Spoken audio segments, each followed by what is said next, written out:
اعوذ باللہ من الشیطان الرجیم بسم اللہ الرحمن الرحیم اللہم صلی علی محمد و آل محمد وعجل فرجہم وسہل مخرجہم۔ آج ہم گفتگو کر رہے ہیں عاشق رسول، ایمان کی عظیم علامت، عظیم مومن، باکمال ہستی جناب بلال حبشی، نبی کے صحابی، نبی کے عاشق، نبی کے سچے پیروان، کہ جن کی کیا بات ہے، جن کی کیا عظمت ہے۔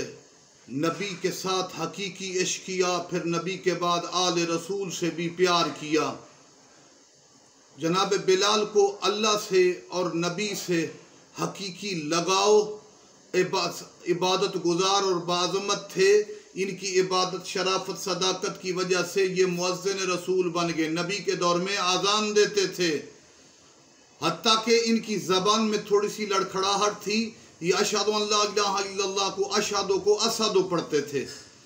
تو اللہ اور رسول کو انہوں نے اہمیت دی، اللہ اور رسول نے پھر انہیں اہمیت دی۔ اللہ اور رسول کی تابعداری کی، اللہ اور رسول نے اتنی اہمیت دی کہ کچھ ساتھیوں نے کہا جی یہ اشہدو کو اسدو پڑھتا ہے، کہا اس کی اشہدو شین نہ بھی نکلے ہمیں قبول ہے۔ ہو سکتا ہے کچھ اشہدو صحیح لفظ پڑھ کے بھی قبول نہ ہو، بلال شین کے 3 نقطے نہ پڑھ کے بھی اللہ اور رسول کو قبول ہے۔ مؤذن رسول اذان بھی دیتے تھے، نبی کو یاد بھی کرتے تھے، سچا عاشق رسول۔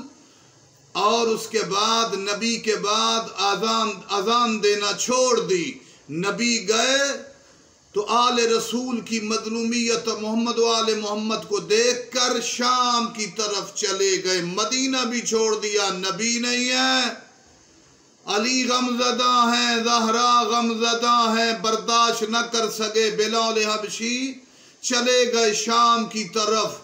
نبی کے بعد اگر نبی سے عشق کیا، اس کے بعد اگر عشق کیا تو آل نبی سے ہی عشق کیا۔ مالک ذوالجلال ہمیں جناب بلال حبشی کی طرح عاشق رسول، عاشق علی بنائے۔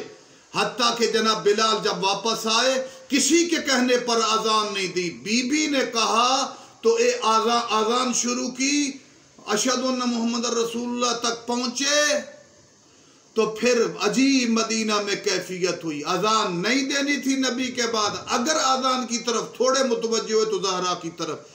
ایک ایک لحظہ نبی اور آل نبی کی طرف توجہ کرنے والا، زندگی کے ہر مرحلے میں ہمیں جناب بلال حبشی کا صدقہ مالک بلال نے جیسے نبی اور علی کو حق سمجھا، ہم بھی ایسے سمجھے۔ والسلام علیکم ورحمۃ اللہ وبرکاتہ۔